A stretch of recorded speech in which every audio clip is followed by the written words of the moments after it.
Hi guys, welcome back to another video. Here, just a really quick video, I promise. Just got home from vacation a couple weeks back home in Nova Scotia, and I wanted to flex my new office here and my new hat, and slowly try and catch you all up on what I've been reading.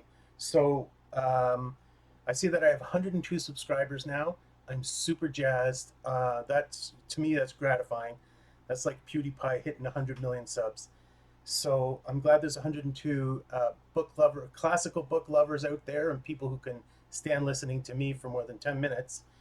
I'm gonna come at you with the 100 subscriber special very soon. I promise. I've got a good idea for it, and I am today just going to talk about a book I finished at the start of my vacation, Jonathan Swift, The Reluctant Rebel, by John Stubbs. It's a very big, very comprehensive, very good biography of the famous Anglo-Irish writer. And although I didn't learn a ton about Swift's writing, and it's referred to a bit in the book, so I just turned off a fan there just in case there's a noise problem. I didn't learn a ton about his writing, other than what everybody knows about his modest proposal and Gulliver's Travels. Um, that's one thing. The author doesn't quote a great deal from Swift, and that's always a bit of a guessing game. Like, how much should an author quote from their subjects' writings? Um, I think probably Stubbs here underdid it, didn't quote enough, maybe. Um, Swift seems really cool, really interesting figure. Just a tiny bit of a background. He was an Englishman born in Ireland, part of the establishment church there, so what we would call Anglican today.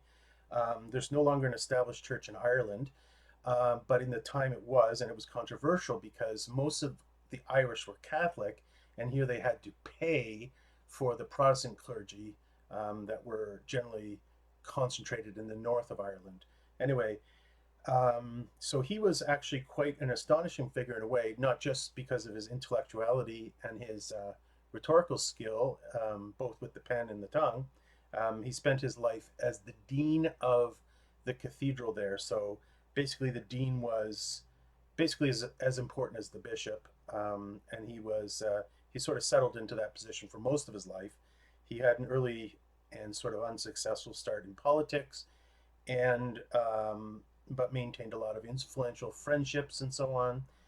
And his regard for the Catholics of Ireland is really pretty, I guess, pretty remarkable in a way because the upper crust of Protestants in Ireland and England didn't give a hoot about the Irish Catholics, and the Irish Catholics were a very poor, disenfranchised people.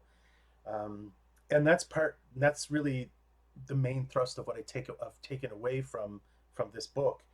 Um, I couldn't believe, like, I've obviously heard over the years about how the Irish were treated by England, but I had no idea of the gravity or the evil with which the Irish people were treated.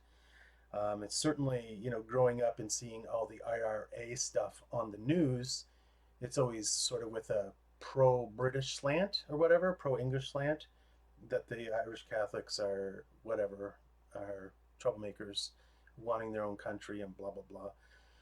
But anyway, so as I said on Twitter a couple weeks ago, there's nothing that any human race has suffered from an other that the Irish didn't suffer from England.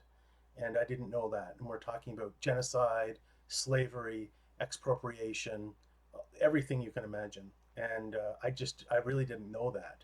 I didn't study any Irish history in school. So I suppose it's remarkable in a sense that Swift was conscious and somewhat sympathetic to the Irish people. And it's really given me a thrust to read more Irish history. And in fact, I'm reading one right now called The Course of Irish History that's been on my parents' bookshelf since I was a child. So I grabbed that one, and I grabbed another one as well. So you'll be hearing a bit about Irish history in the next couple reviews. So I'm going to keep reading Jonathan Swift.